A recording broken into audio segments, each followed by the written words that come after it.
कृपया ध्यान दें, आगे खतरनाक घाट है, गहरा पानी है, सावधानी रखें, गहरा पानी में जाने से बचें। अंचल अधिकारी शाहपुर।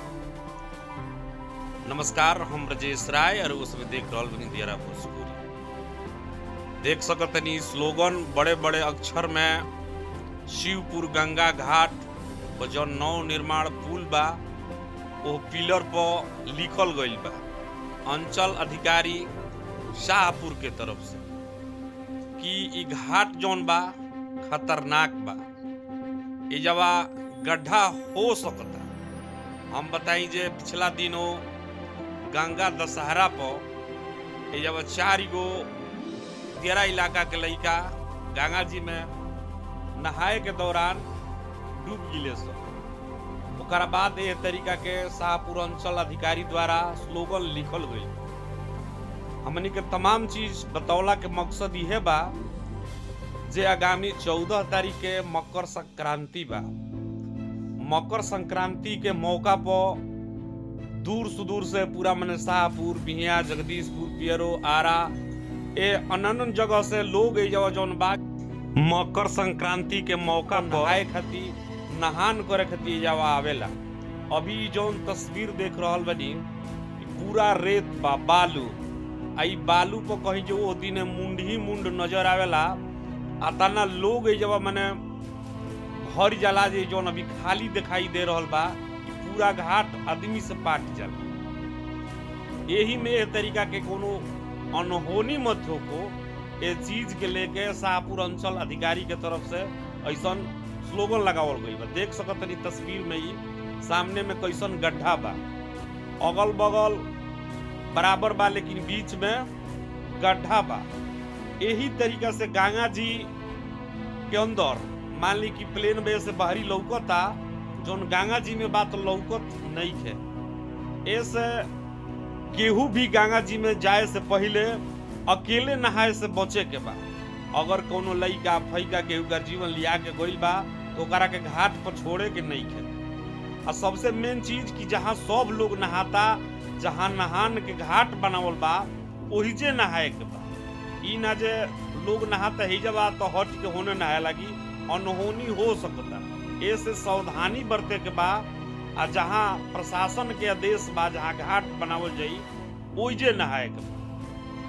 अब हमनी के बात करब जा तस्वीर में रउआ सब देख रहल बनी जे ई पुल जौन बा, पुल के काम बन बा पूरी तरीके से कहल जाऊ जे काम एकदम ठप बा, कोनो भी काम एकरा में होत नहीं है।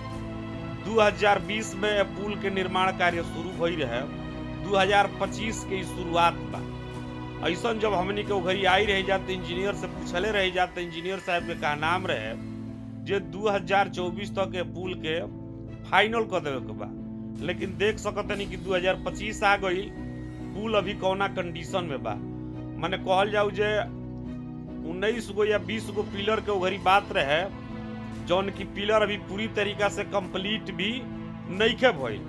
आ कंपनी जौन भी है कि जगह से बुरिया बिस्तर बानी के मय सामान उमान लेके भंगड़ कंपनी जगह से चली गई बिया। वो घड़ी का नाम रहे जो ऊपी पुल निगम बिया जो एकरा के पुल के बनावतिया। बिहार के तरफ से लोगन के का नाम रहे जे कुछ एनओसी के काम रहे, तो जगह के जनप्रतिनिधि लोग कंपनी के मुहैया करावल हो के इंजीनियर के, जौना के बाद ये जगह काम शुरू हो गई। लेकिन फिलहाल ये जगह काम पूरी तरीके से कहल जाऊ जे बन बा। पुल निगम बलिया में बा ऑफिस, ओइजा गईला पे ही पूरा जानकारी निकली के आई जे काम काहे बन बा, का मैटर बा। लेकिन हमनी के जगह के कुछ स्थानीय लोग मिलला, उन से बातचीत के दौरान ऐसा हमनी के पता चलला जे कहता लो जे 2 से 3 दिन तक नापी चलल है कोनो बात के लेके कि पुल जब बन जाई तो पुल के कहाँ से जोड़ल जाई। तो कुछ लोग के का नाम रहे कि जब पुल पर आवत तनी गंगा जी तो बीच में एगो भागड़ बा, तो ओकरो पर पुल देवे के पड़ी।